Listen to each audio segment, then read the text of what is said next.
Look at these gentlemen. Fantastic. Look at these gents. Should I pop my collar? Yeah, you can be very Euro style. Can I be very Yeah. 1980s? Pop the collar. There you go. Pop the collar.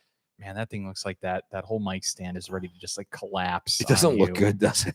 No, like I wouldn't touch it because it looked like it was going to fall apart.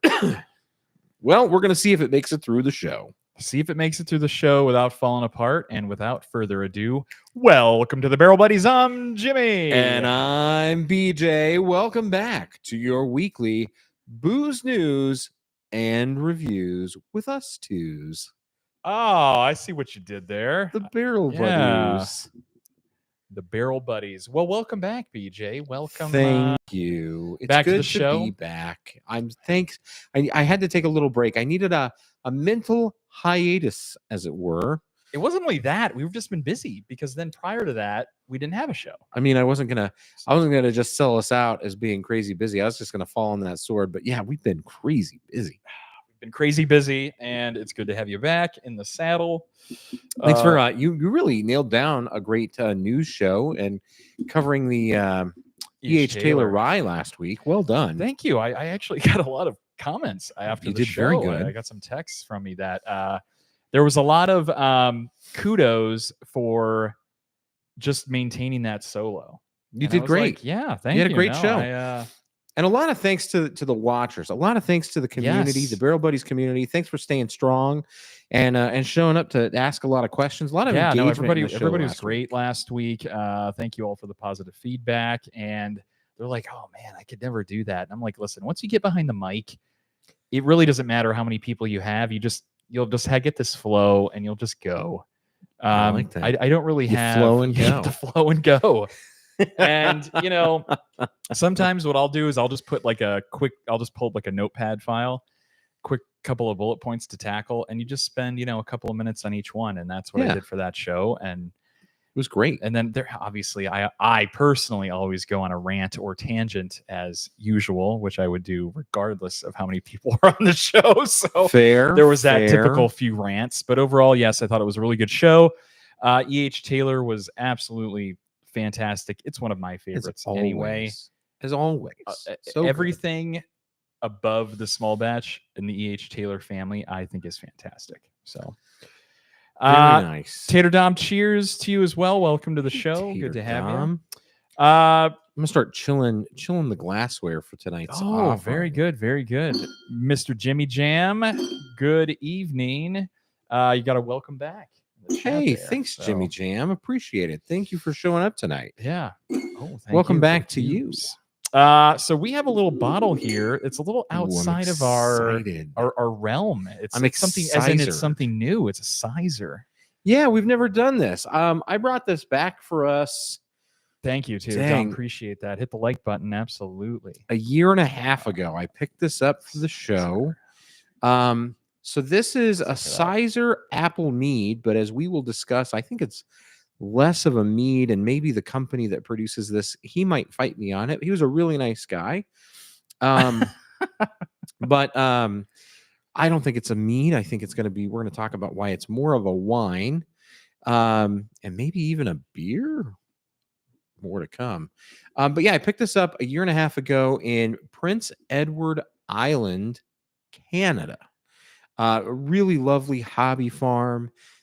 Gentleman and his wife have been producing meads there, and this one won silver medal at the All Canada Wine. I don't remember what the C stands for. It's the entire country of Canada, their wine festival, and it's like the big deal for them. And so this actually did win a silver medal for wine that year.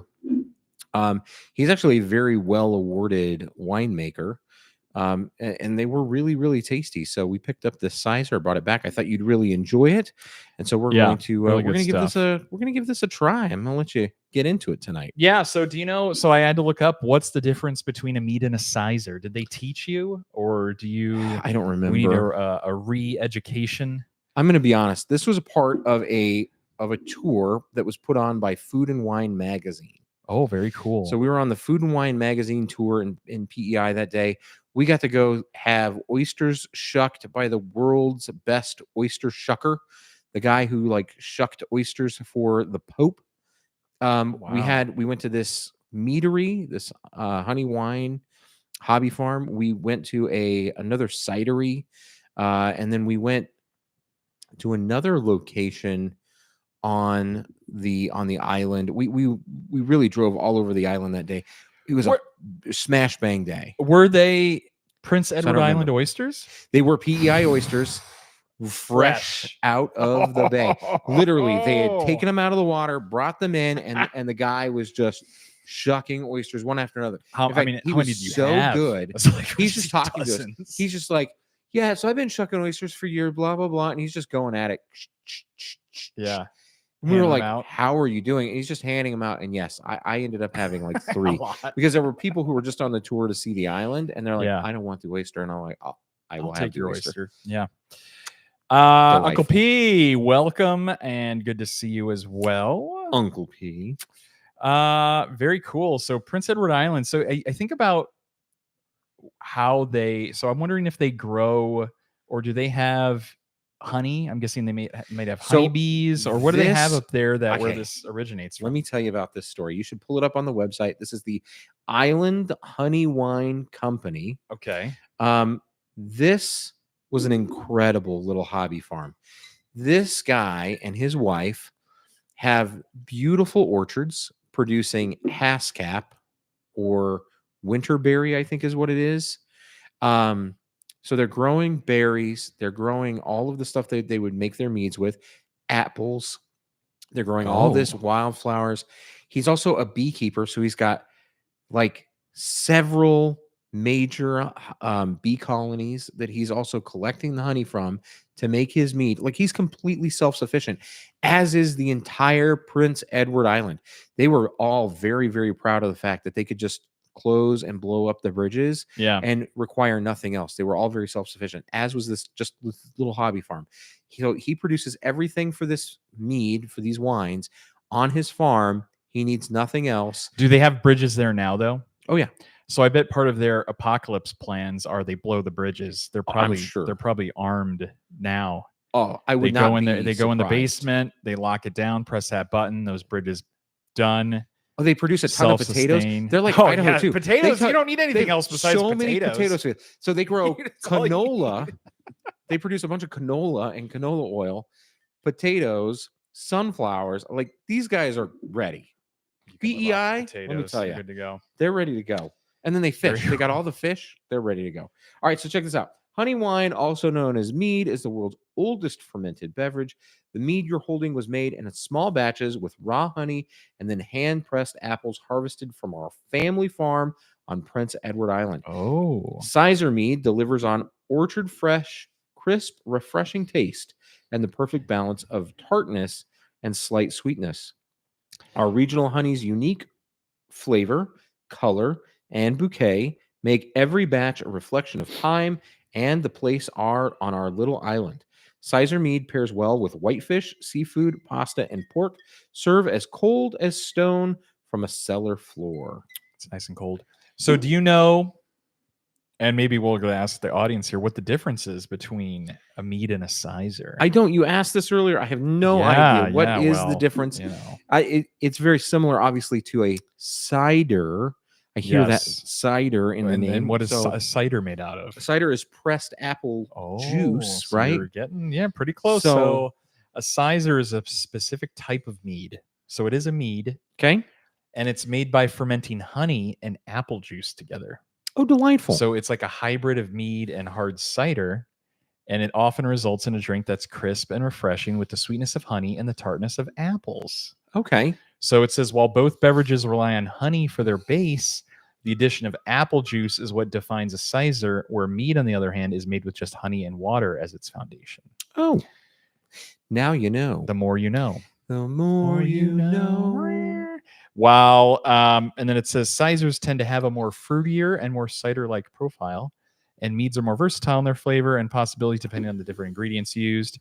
Cysers often come in at a slightly lower alcohol content than mead on average, but it can vary wildly.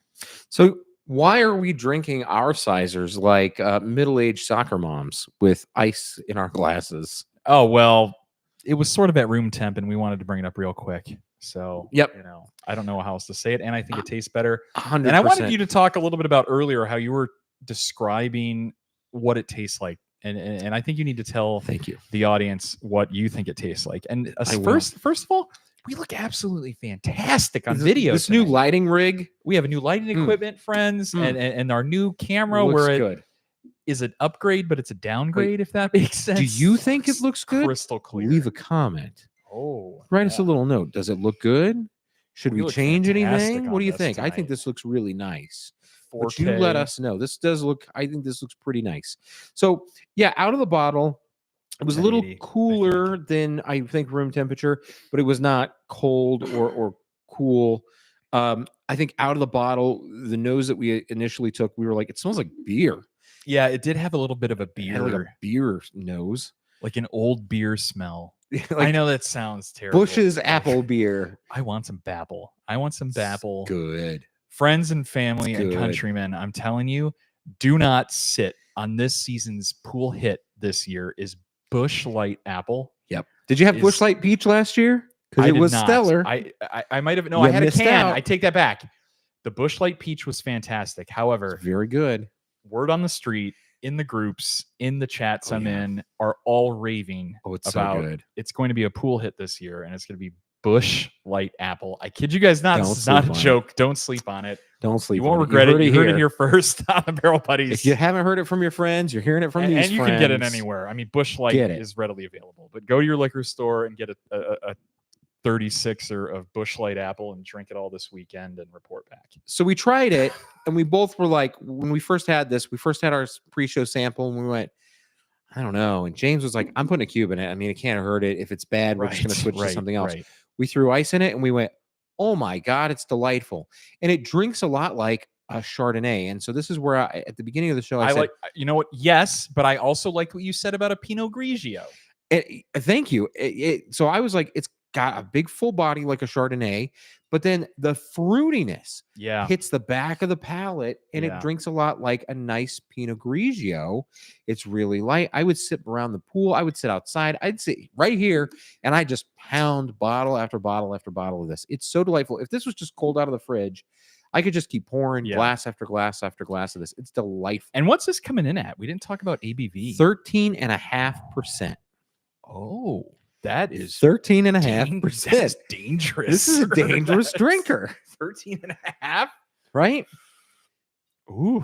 Now, this is also naturally gluten-free because it's just honey. It's just honey apples and apples. Yeah, and all of that sugar and everything's fermented out of it. Correct. So it's on the health scale, it's not terrible. It's not terrible. So this is at all. I can actually enjoy this one given recent diagnoses. Yeah, no I don't know what the hell is it. No, there was that one thing. Dang it, I forgot. But I love this. I love, again, very full-bodied. I think gluten. That's what I was going to give you grief. That's what I was going to say. I get none of the glutens. The joke still holds. No gluten. No glutens. But I love this. Yeah, I love the full-bodied. I love the buttery feel on the palate. Yes. But I really like those, those tannic fruit tartness, crispness, that dryness that you would talk about in wine that really rolls back into the back of the palate that makes it feel a little lighter. I could just drink this, and I think that's why it says it's good on the back of the bottle. That pairs well with porks and fishes. News about whiskey. Cheers! It's been a while. Welcome to the show, and joining us whiskey today, where we are enjoying a Cyser. Which, again, for those that are just joining us, we had quite a few just join us here in the past couple of minutes. So we are drinking a Mead. It's a Cyser Mead. And what makes it different from a Mead is that this is made with a base of apple juice and honey, whereas Mead is just honey and water. So big question that I know that's on all of your minds. Was this barrel aged? Oh, I don't know. It wasn't. It wasn't. So upon visitation of this particular meadery, they do some barrel aging, but this Cyser was not barrel aged. He does all of his work in large metal vats. I was going to say, it sounds like steel vats. Yep, he's using steel vats. Fermented, bottled. Yep. Rinse and repeat. But I thought it was good enough to bring it on. And again, I was just feeling a little nostalgic. We're just getting into summertime. The temps are coming up. Yeah. The heat is coming, and I just was craving a little bit of the fall time. The reward that is at the end of our heat. And I just was like, a little Cyser sounds good. A little apples. Yeah, and as we get into summer, I think most of us, at least our crew, steers a little bit away from whiskey and bourbon, like as it gets hotter during the year. Just because, don't get me wrong, I'm all about putting a cube in a glass of bourbon and whiskey, Nothing being out wrong on with the it. porch by the pool. But nothing wrong with it. Having something an ice cold beverage like this, something on the rocks, something a little bit more approachable and crisp, and something that you can like pool pound to create some hydration while you're out there sweating your butt off by the pool.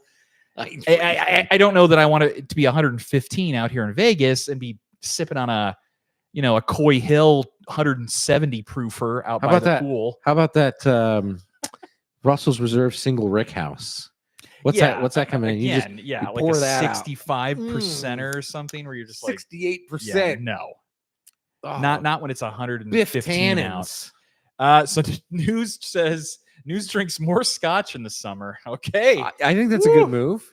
I mean, if it's on the rocks, I'm okay with it. But again, a little scotch and water, a little scotch and soda.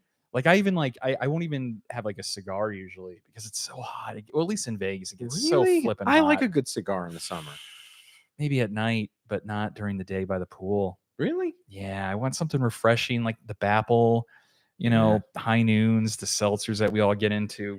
Sangria. I love making a homemade sangria. Oh, that's always that's great. A good thing for this weekend. Pitcher. We got to shout out. I'm gonna have to edit it in. But here's the problem. Anytime it's trouble, the biggest recipe for disaster of house parties at my house is a house party big plus mixed drink. Homemade sangria. No, yeah. Oh, yeah. It's never. It's been done 3 times. The homemade margarita, the margarita pitchers. We've done it 3 times at various house parties here at this house, and all 3 of those times have been the biggest disasters of house parties. I have people scars. I have afterwards. scars. I have scars. There's security camera videos of people rolling around and stumbling in neighbors' yards. Like crawling home. We cannot. I think the sangrias, pre-mixed cocktails, sleeping in the pool. We just have to shut it down. No more. You can't do it no more. Anyway, we've gotten too old. No, it's not that. I think we've gotten too old. Again, it's hydration. People just go to it because it's the one thing by the pool. Oh, look at this. This is safe. Oh, they just go up to the spigot. Yeah, drink and a big it's like cup of jungle that. juice, and it's like, it's on ice. This has to be good, and they don't understand that it has a whole bottle of like E&J in the sangria. I was just gonna say you didn't tell them about the bottle of brandy you added. That's how you make the bottle of triple sec that you added. That is how it is made. Oh, I know. Martha Stewart's recipe. Martha Stewart made the decree. I know it's right. They don't know. Jose Andres, right? News says summer parties is nachos and barbecue with beer and wine. I absolutely agree. That's the way, just to keep it civil. Simple. Civil.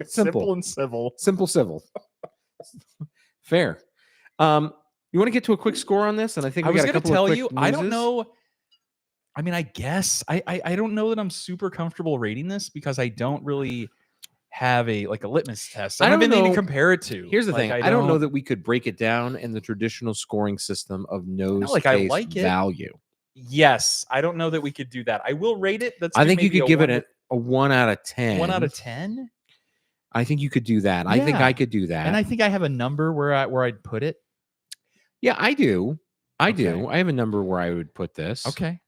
I'm a little worried that you have a bias because you went there, you talked to the guy, and I have, you have like a little bit more. Yeah, this is like part of a vacation. Correct. So I would put it at 7.5. Okay. Out of 10. Okay, we're not far off. So you don't have to be too worried, right? Again, I'm a professional. James, I'm a professional. Are left at the door. You're like, great. You got a bias. You're gonna give them. Listen. I don't wear an ascot to this show. I don't take $20 in my hand every sip I take. You don't run a monthly club where you charge $300 a month for some dog water bottle of whiskey that you give to viewers once a month. Correct. And I'm not out here charging you to watch this show so that I can tell you how to go get marketed to. I'm here to give you a real. You're not self-proclaiming yourself as the authority That's right. I don't whiskey. I don't write some Bible book every year to go tell you how you should be drinking. Bible? How you should be drinking. We're just burning our bridges in the community Dew. here. Mountain Dew Seltzer was the #1 seltzer in the world this year. No. Remember, he was really big on Cutwater. Oh, that's all the Cutwater. Cutwaters. That might have given it away, and they're all trash. We've had the Cutwaters. Listen, we gave it away well before that. That's true. The first word out of your mouth. Anyway, I'm right there with 7.5. That's a real fair. I think that's really fair. So I was going with 7. I was like, I think this is a solid 7. I might be. I was like 7.5. Yeah, I could see that too. Right. I'll give the half because I visited. Right. Sure. I give the half because I got to see how the sausage was made, and I liked the process. Yeah. Again, very cool. I got to see. Cool. Because it's farm to glass. This is a true farm to glass thing. And yeah, if anybody is interested, I am going to shill a little bit, and I'll tag them. I'll put it in there. But if anybody is interested in checking this out, and I highly suggest that you do, because this is very local. They're not producing or selling right now. I think they open up next month. But you can visit the website for Island Honey Wine. Hold on, because they're closed during the winter season. Yes, and they don't start producing because they got to grow the flowers, and they got to get the bees moving and working. Right, the bees. Save the bees. Yesterday was World Bee Day. Save the bees, James. Yeah, just saying. And so, if anybody is interested, you can visit their website at www.islandhoneywine.ca because it is a Canadian company. All right, so island what.ca? Oh, because it's Canada. Canada. What is it again? One more time. It Island honeywine.ca.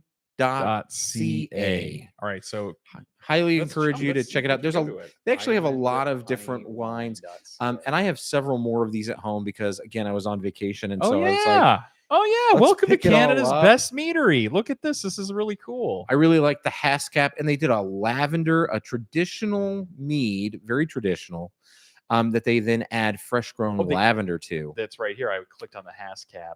The Hascap was really good. The honeyberry, that's what it is. Honeyberry, which they grow right there on their farm, was very good. Again, very traditional styles. Okay. But these are all really good. And I have a few more of these at home. I haven't gotten through them all yet. All right.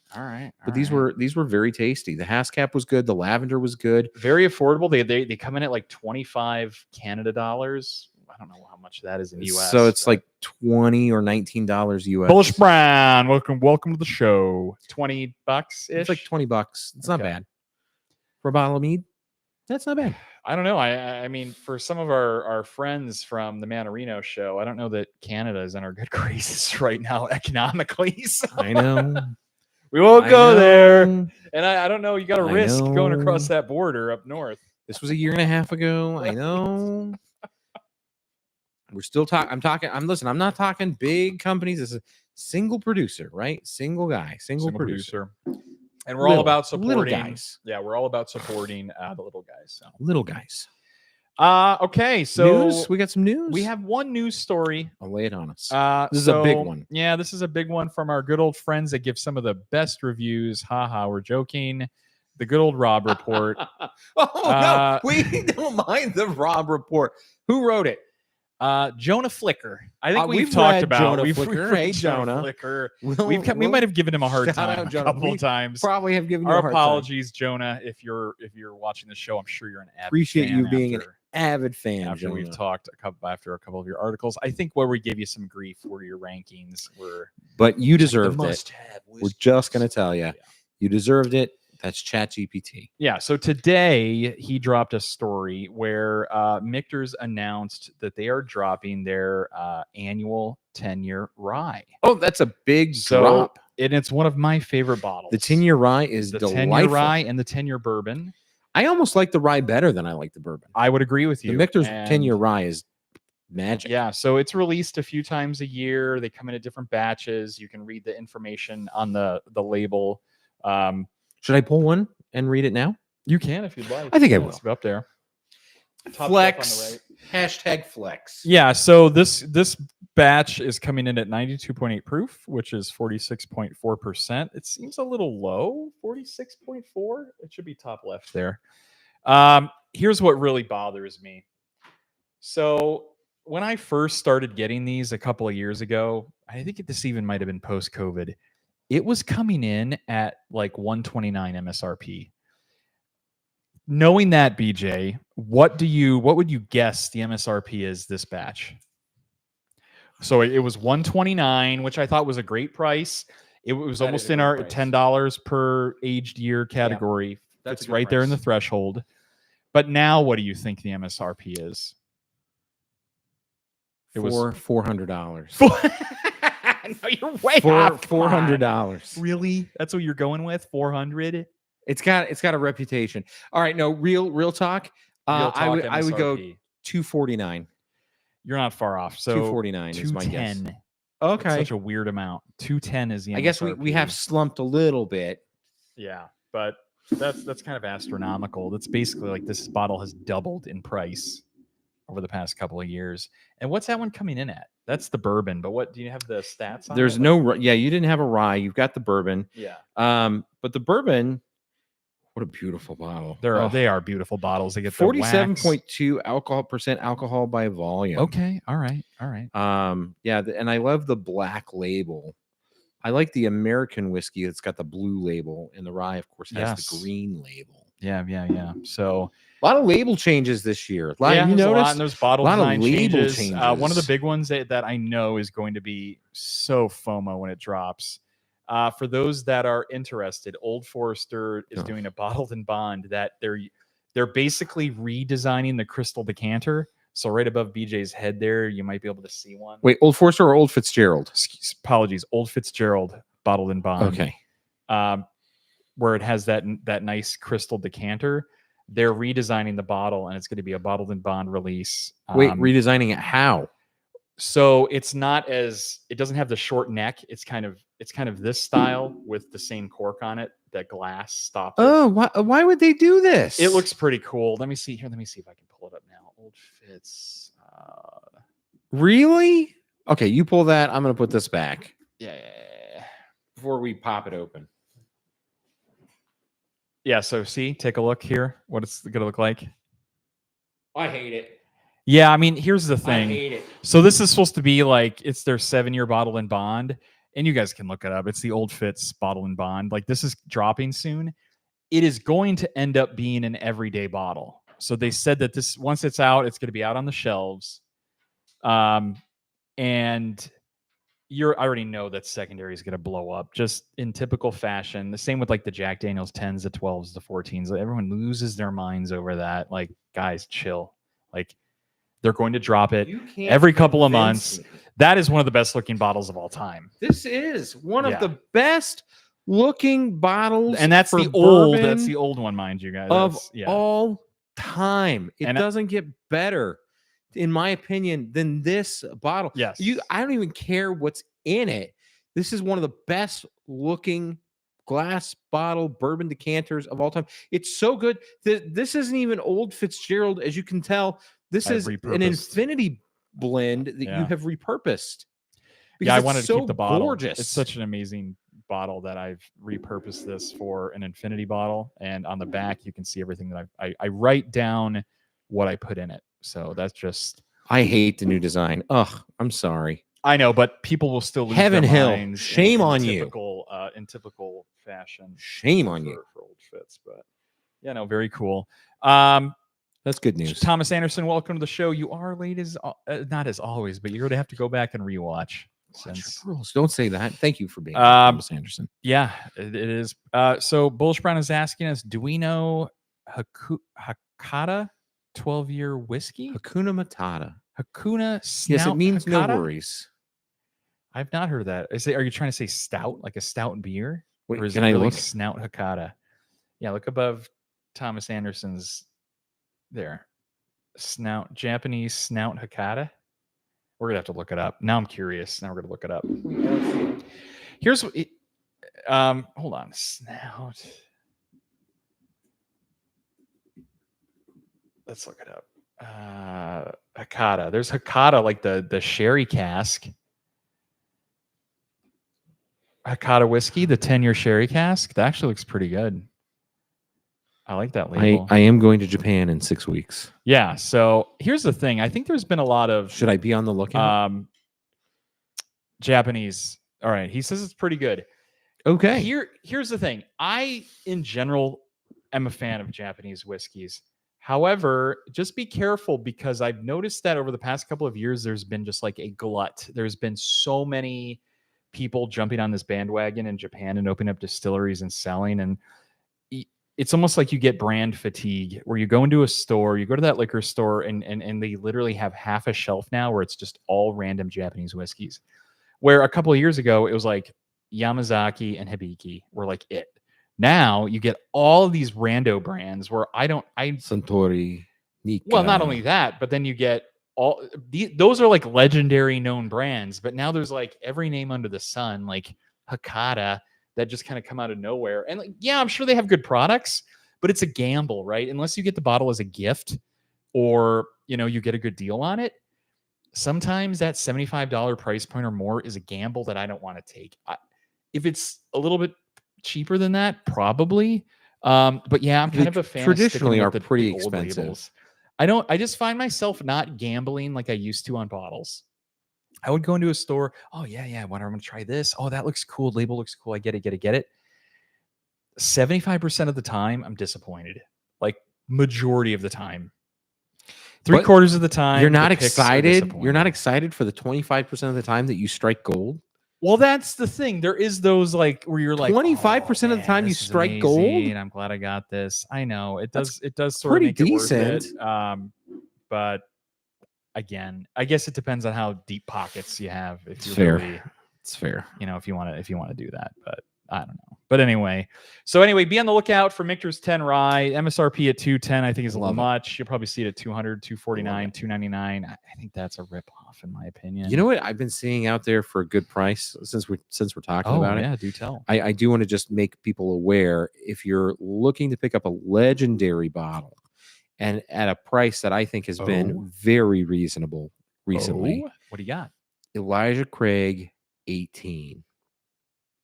So what, 149? I saw it at Costco. I've been seeing it for 149. Yeah. I think that is a deal. I think that's polarizing. Huge value. It is, but it's very oaky, and some people can't get over I don't think it's oaky at all. I think it's like a Werther's original, and I think that's if you have ever thought about dropping that kind of money on a good bottle, it's worth it. I think that is worth it, whether you like it or not.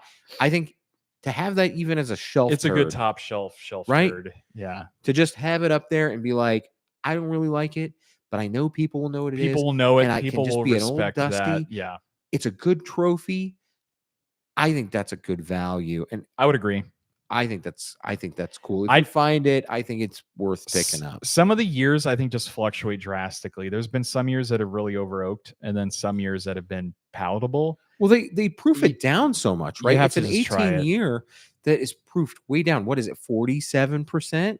I don't know. There's one behind you on the top. Yeah, I think it's usually like 45 to 47%. They proof it way down. Yeah, Thomas Anderson, he gets lots of hate for some reason. I think it's the oakiness. Again, I think some people just can't. They think it's too much. I think people expect it to be higher proof. I have not been a fan. I've done blinds with EC18, and it didn't go well. It's one of my faves. I just throwing it out there. Good value. I've seen the price come way down recently. I have a problem with discerning between Elijah Craig 18 and guess what other single barrel proof Smoke Wagon. Really? Yeah. Sometimes when I put the two together, because you know how oaky Smoke Wagon can get, I always have trouble figuring out which one is which. Like if I have like a batch one or one of those medallion bottles, I'll sometimes have trouble. The old school red label Smoke Wagon single barrels. I can see that. Yeah, I could see that. If it's not, especially if it was an older one, like some of the 13-year old school Smoke Wagon single barrels, I can see that. I think it tastes just like Elijah Craig 18. Again, it's MGP sourced, so you know. Smoke Wagon. But shout out to Smoke Wagon. Yeah, Smoke Wagon's local. Fantastic. Shout out to Smoke Wagon. I've always been a fan. I think he's crushing it right now. He was saying on his Instagram with his core lineup, which you got to think about it. You know, when the hobby's down and out, you gotta, sell that core lineup and just get the degenerates and the drunks. Hey, there's nothing wrong with nothing wrong to make money. Kentucky bourbon, the Smoke Wagon Nevada it's like bourbon. the Colt Magnum or some single barrel that he's just crushing it. I don't know about that. I've not had that. He's crushing it on that core lineup. Hey, before we go, you want to give a quick update on where we are with the barrel? Yeah, so give a quick barrel. BJ update. and I took a little sampling from the barrel. So for those that don't know, we have we put in 6 or 7 bottles of Frey Ranch single barrel. Bottles. 7. We were able to take out the mead. So the and I have the big bottle. The big bottle is here that we keep off camera. The strawberry blackcurrant and raspberry mead that we had in here for 3 months was poured out. Then we filled it with Frey Ranch single barrel, 7 bottles of, most of them were store picks, all in like the upper 60s. Yeah. 60s, 64 to 68%. We tried it today. Actually, we tried it like after the first week and we both almost like spit it out. I was like, no, it's too hot. It's weird. It's not good. Woof. Now, so first of all, those Frey Ranch, those Frey Ranch single barrels are so funky to begin with. They can be. They can be. They are. Some are funky. I think it depends on the barrel. So that Las Vegas whiskey drinkers and collectors, that was notoriously funky. That has a reputation for being funky. And you put 2 of those in there. Some are way more like green apple. Some are super appley. And I think 2 of them that you put in there were very green apple. Yeah. And then there was that one Corey's Northern Nevada pick that you put in that was very caramely and sweet. Yes. Today, what do you think today? I think obviously it still needs more time. It's very hot. It's not done. It's not. But you can tell that it's changing. It is changing. It's going through its metamorphosis. It's in the cocoon. It is metamorphosizing. It's in its barrel cocoon. So we gave it a little shot today. I'm going to keep trying it probably once a week.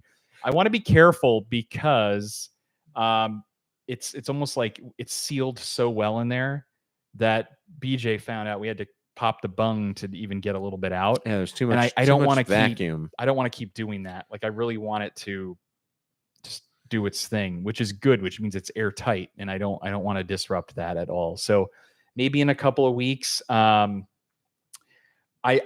might even we put a nail, like we literally tap a nail into it, like old school barrels. Like I don't know if that. Why would you do that? Because then you can pull it. You pull the nail down in the juice, and it doesn't fill up with like air up top, right? Because opening that, it's just going to get air in there. Maybe it doesn't matter. I need to talk to. I don't think shout it out to matters. Preston. If you're watching, I'm sure you would know. I just didn't want to leave that to like any. I don't want any yucks getting in there. Any open air fermentation. I think it's so hot, it's killing. So Thomas Anderson wants to know if we put it outside yet. Not yet. But I'll be honest with you, it's gonna make it outside. It's gonna make it. But in my house, like the air fluctuates drastically in here. So pretty much nobody's here during the day. So it'll get up to like 90 in the house. And then when we get home, we crank it down to like 70. So it has a pretty good fluctuation there.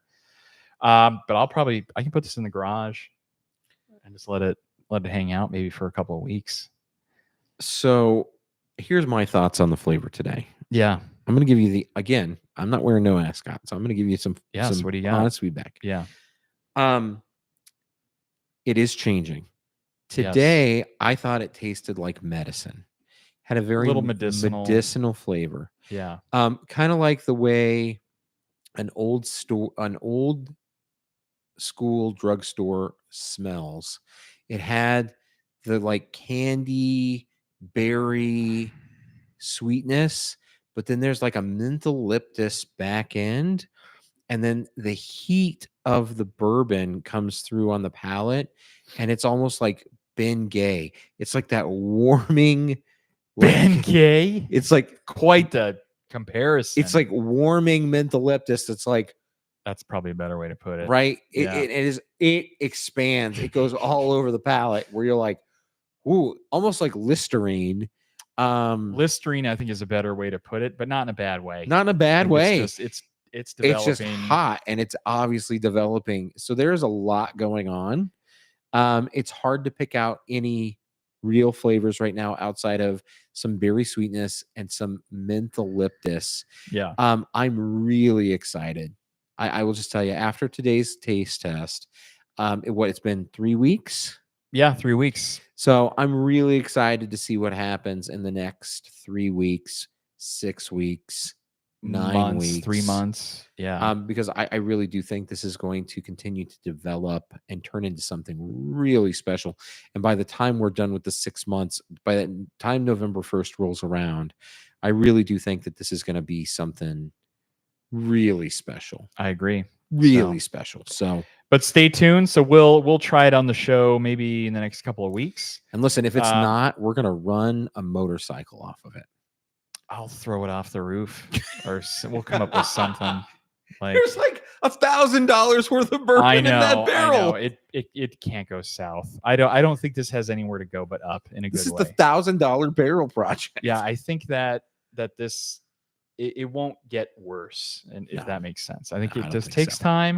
And you got to remember, to your point earlier, there's a lot of different profiles from these different bottles that still needs to just meld and get cohesive and all that stuff that happens, all the magic that happens in a barrel, let alone integrating with the mead, let alone integrating with that new char oak barrel. Like, there's a lot going on in there that just needs to take time. It's got to do it. Again, whiskey is a waiting game. We cannot be rushed into this. Yeah, it does hyper age because it's that small barrel, more surface area. You know, it's not a 53 gallon or whatever, 55 barrel. It's not a butt. Traditional. It's going to do its thing. It'll be really, accelerated aging in the next couple of months, and we'll give it a shot. So there you have it. All right. So stay tuned, folks. That wraps up the show there. We have show 200 around the bend. Oh my God. Just keep that in mind. We need to do it sooner than before I depart, because I'm going to leave on July 4th. Ooh. So we need to plan. I think that might be an on-location show. I'm going to have to work out the deets where it's going to be. So we're working that out. It's been a while since we've had an on-location show. Live remote. Yeah, a live remote show. And then who knows what we'll have next week. We're just going to seat of our pants here. We're going to figure it out, and we'll have some post-Memorial Day stories, I'm sure, and join some of our high society Wagyu meats that we've won on our Don't forget to follow us.